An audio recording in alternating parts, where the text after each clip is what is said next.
Welcome back to Mark Carney's book club. I'm going through this entire book so that you don't have to, ahead of our Canadian election on April 28th. So I'm in some historical, kind of boring chapters, not going to lie, trying to get out the best pieces for you. But if you need it, the fish are there. You can watch them as you take in this information. In this video, we're going to be talking about chapter 4, from Magna Carta to modern money. He explains how modern money is backed by institutions, mostly central banks, and its value rests in the confidence in those institutions. He says, the value of money requires not just the belief of the public at a point in time, but critically, the consent of the public at all times. That dictates not just what the central bank does to maintain the value of money, but how it does it, how it accounts for its actions, and how it takes responsibility for any mistakes. In just this way, the effectiveness of the gold standard was ultimately determined by how long it was accepted. When it comes to money, the consent and trust of the public must be nurtured and maintained. He explains how the strict banking regulation and supervision and oversight by central banks of the financial and monetary system is being severely tested by the combination of economic crises and technological change. He then introduces the Magna Carta, a document which has profound significance, and it's from 800 years ago. It is seen as the cornerstone of the UK's constitutional arrangements and a blueprint for many other nations, including the US. The Magna Carta, is credited with establishing the foundations of parliamentary democracy, creating a framework for the rule of law, protecting individual liberty, defending the rights of the innocent, and limiting the role of the state. Many modern scholars argue that the significance of the Magna Carta has been overstated. He describes the unrest in Europe leading to the Magna Carta and then outlines a lot of really boring history. I'm not going to lie. Like, it was first issued in 1215, then I guess it was annulled by the Pope, and it got back in 1225. It would then exist in obscurity for 400 years before its revival by Edward Coke in an attempt to resist the absolutist tendencies of the royals at the time. And he talks about a beheading of a king in 1649. And the revival of the Magna Carta was set into motion around that time. So however irrelevant the Magna Carta was, it was used as a way to inspire the New World. And settlers that had gone to the Americas were kind of using that as inspiration. So to this day, 25 US states have extracts from the Magna Carta on their statute books, and 17 have the full text. Kind of a funny quote. He says, goodness knows how the latter 17 states intend to enforce the removal of all fish weirs from the Thames, the Medway, and throughout the whole of England, except on the sea coast, which is Clause 33. Of course, American extraterritoriality sometimes literally knows no bounds. He describes how the Magna Carta is very largely taken up with the interests of the rich. The three basic themes are taxes, abuses of the judicial system with the aim of raising revenue, and protection of the baron's mercantile interests. Modern money is not backed by gold, land, or some other hard asset. Modern money is all about confidence. Confidence that the banknotes that people use are real and not counterfeit. Money will hold its value and that it will not be eroded away by high inflation. The burden of debt won't skyrocket because prices and wages fall in a deflation. And money will be safe in banks and insurance companies, and that it won't disappear even if there's a depression, a financial crisis, or a pandemic. But modern money is backed by the actions of the central bank, not by the gold that lies within them.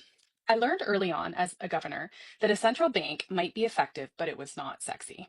The first spring, when I was governor of the Bank of Canada, I began to hear a tour bus every 45 minutes outside my window.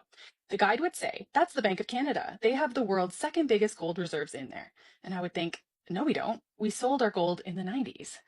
After a few days of this, I thought I had better set the record straight in case there was a growing number of Canadians who might inquire about all the gold that disappeared under my watch. So I asked a colleague to call the tour company to let them know that our money was backed not by gold, but by the Bank of Canada's conduct in an independent monetary policy to deliver low, stable, and predictable inflation.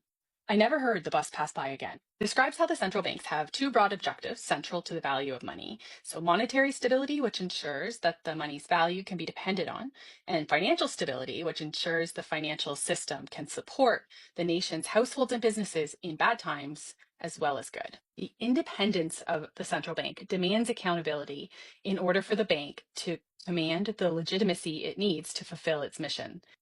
The past few decades have taught some important lessons. The first being that it has underscored the importance of flexibility in inflation targeting, And the second is that the central bank cannot just focus on price stability at the expense of overall financial stability, which was demonstrated by the global financial crisis. As shocking as the crisis was, it was hardly unique. These pressures have meant that across 800 years of economic history, financial crises occur roughly once a decade. That's because of systemic problems in maintaining the value of money. There are no obvious or immediate rewards to the tough decisions necessary to avoid future crises. The cost of macroprudential interventions can be felt today, but their benefits are often realized far into the future. These benefits, moderating downturns and avoiding crises, are not directly observable. Over time, and particularly during good times, these challenges can feed a bias towards inaction. As memories of the last crisis fade, complacency sets in, and pressures to ease policies reemerge. He describes how prior to becoming the governor of the Bank of England, he was concerned with how he'd be accepted as a foreigner, but found he felt most at home when doing a wide range of regional visits. I'm going to end the summary of chapter 4 by reading the entire last page of this chapter because I really liked it. I was particularly struck by the school visits as the governor of the Bank of England. Lots of them were in deprived areas where half the children were on free school meals and many were coming from families in which no one had worked for 3 generations. The younger children were wide-eyed and optimistic, while the teenagers were inquisitive and wanted to know how much money I made. Not as much as a footballer. What kind of car I drove? Disappointingly, a Ford Galaxy. And why we don't all just use Bitcoin? Because it doesn't work. See the next chapter. My core objectives in these visits were to explain that the bank's job was to maintain confidence in money, to make the world of finance seem less alien, and to advise the students that if they pursued their interests, they were likely to be successful on their own terms. My example was personal. I had gone to a state school like theirs in a part of my country that was also far away from its centers of business, media, and government.